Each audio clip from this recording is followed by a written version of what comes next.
I pulled the birth chart of 50 celebrities who've been divorced multiple times, and 50 celebrities who married once and stayed married for decades. I tested every rule astrology has ever given us about marriage, planet by planet, houses, aspect by aspect. The descendant sign? Completely useless as predictor of the verse. The ruler of the 7th house predicted absolutely nothing. And then I found Venus. I found Lilith. And it told me much more than the ruler of the 7th house. And if, like me, you are on the journey of learning astrology, stay with me, because once you see these patterns, you will never read their relationship chart the same way again. It's way more fun on Talks by the Stars. Before I reveal their findings, let me tell you how I built this study.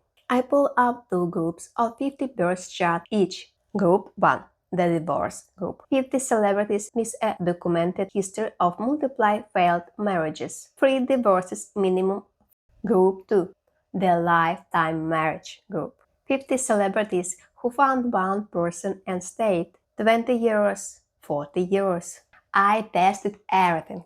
The descendant sign, the ruler of the 7th house, Venus, the planet inside the 7th house, Lilith, the nodes, the Chiron, the moon-sun connection. Every rule in the textbook, one by one. And guess, most of them failed. But then, a few patterns nobody talks about, show up again and again and again. So let's start with what doesn't work. Quick note, if my accent ever trips you up, subtitles are on. They'll catch everything you miss. I tested 5 classical marriage indicators. And here's what happens. Indicator 1, the descendant sign. For decades, astrologers have told us that the sign of your descendant means the nature of your partner and your marriage. The data said it is not predict divorce. Gemini appeared as the most common descendant sign in the divorce group, but Gemini also appeared as one of the most common descendant signs in the lifetime marriage group, tied with the Pisces and Capricorn. The distribution was nearly identical. The sign of your descendant tells you about the nature of your partner and the dynamic of your relationship. It does not tell you whether the relationships will last. Indicator 2, the ruler of the 7th house. Here's where it gets embarrassing for classical astrology. A retrograde ruler of the 7th appeared 7 times in the divorce group and 10 times in the lifetime marriage group. I found the same thing with the exalted and debilitated rulers. 12 chart in the divorce group has a fallen or exiled 7th ruler, but so did the 10 chart in the lifetime marriage group, and 9 chart in each group had an exalted or dignified 7th ruler, almost perfectly evenly distributed. The ruler of the 7th house tells you what your partner does, where they came from, and what is significant to you in the relationships. Indicator 3, the aspects. In the divorce group, the ruler of the 7th house was most often aspected by Mars, the Sun, and Chiron. In the lifelong marriage group, the rulers were aspected by Lilith, Neptune, Pluto, Venus, and the Sun, and Uranus and Saturn. The planet astrologer classically lists as the worst for marriage. They rank the same as Jupiter, average, meaningless as predictors. And if you want to check your compatibility with your partner, I have a full video on that. Links right here. Indicator 4, Moon-Sun aspects, almost equally distributed between both groups. No predictive power at all. The idea that certain Moon-Sun connection determines marriage success, the data doesn't confirm it. Indicator 5, Saturn in the 7th house. I want to be precise here. Saturn did show up more in the divorce group, but not by a large margin. And it appeared in the lifetime marriage group too. Saturn in the 7th creates challenges. but it can be in every relationship. And the question, what does reliably predict divorce? I'll give you a hint. Venus. Venus proved to be a better indicator of marriage outcomes than the ruler of the seventh house, and the pattern was unmistakable. Venus sun in the divorce group were Virgo, Gemini, Capricorn, Aries, Aquarius. These are the signs where Venus struggles. Venus signs in the lifetime marriage group were Scorpio, Pisces, Taurus, Libra, Capricorn. The deep, transformative, devotional signs and the Venus's best signs. The Venus houses were even more revealing. Divorce group. Venus was in the 11th, 8th, and the 9th houses. These are the houses of the other people. Lifetime marriage group. Venus was in the 1st, 5th, and 2nd houses. These are the houses of self. Now, the Venus aspects. And this is where Matt Damon's chart tells a whole story. Matt Damon has been married for over 20 years. 4 children. The ruler of his 7th house, the Sun in Libra, in the hard aspects to Uranus and Chiron.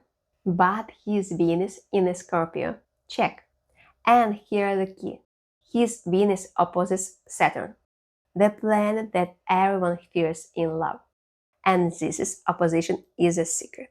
In divorce group, Venus in hard aspect to Uranus, the nodes, and Chiron. Uranus brings sudden breaks. The nodes make it karmic. Chiron brings duality. But in the lifetime marriage group, Venus was the most aspected by Saturn and Lilith. Venus-Saturn aspects dominated the lifetime marriage charts. Saturn doesn't kill love. Saturn glues it. And Lilith, your raw, unfiltered desire, when connected to Venus, creates something remarkable. You fall in love with one person and you never stop wanting them. But let me tell you more about Lilith. Lilith position by sun and houses almost identical between both groups. But Lilith's aspects in the lifelong marriage charts, Lilith was aspected by Jupiter on Neptune in almost every single chart. In the divorce group, Lilith was aspected by the Sun, Mercury, the Moon, and Mars instead. The nodes. In the divorce group, 30% had the nodes on the 5th, 11th house axis, and then 24% had the nodes on the 1st, 7th axis. 5th, 11th house, that's the axis of the other people. Romances, community, not partnership. But in the lifelong marriage group, 28% also have the nodes on the first 7th axis and on the first 10th axis, the axis of the home and career. The lifelong marriage charts frame partnerships as the foundational to their entire life structure, not just one axis among many. Let's see Angelina Jolie's chart. 3 marriages, 3 divorces. Have Venus in the Cancer, but look at the aspects. Venus square Uranus, Venus square Chiron. She also has the nodes on the 5-11th axis, the axis of the other people, children, casual romance, and everything that outside the primary partnership. Her chart wasn't built for one marriage. Her chart was built for many.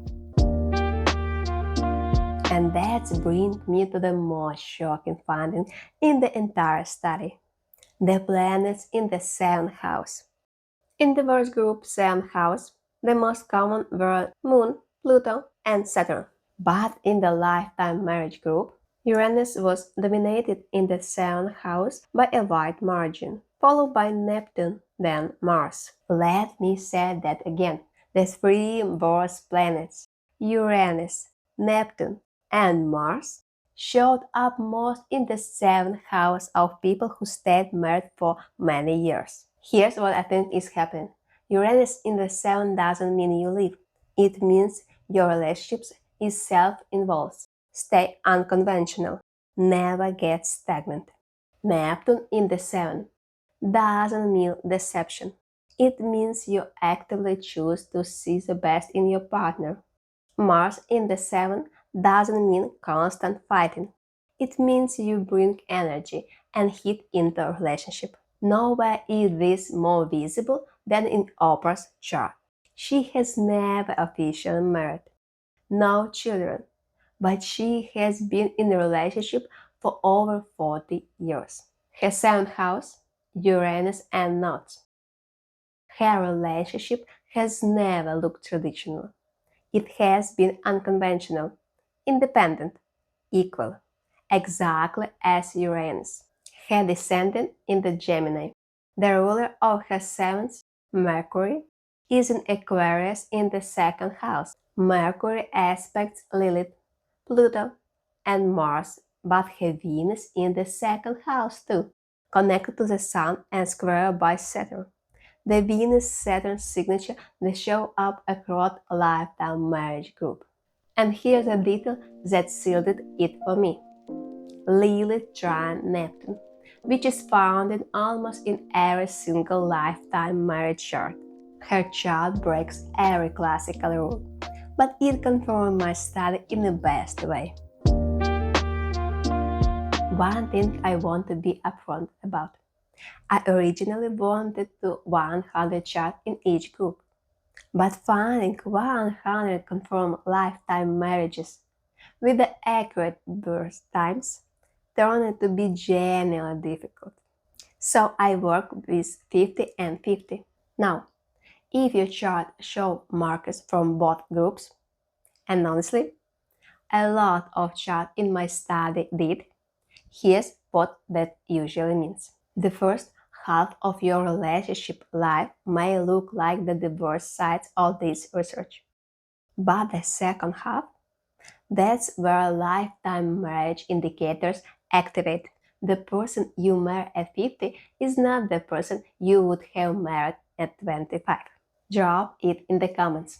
Did any of these land for you? Surprise you? Or do you see something in your own chart I didn't find? The more real chart we compare, the sharp this research gets. And if you have idea from what I should study next, I'm listening. Follow Talk by the Stars, and let's keep growing together. It's way more fun on Talks by the Stars.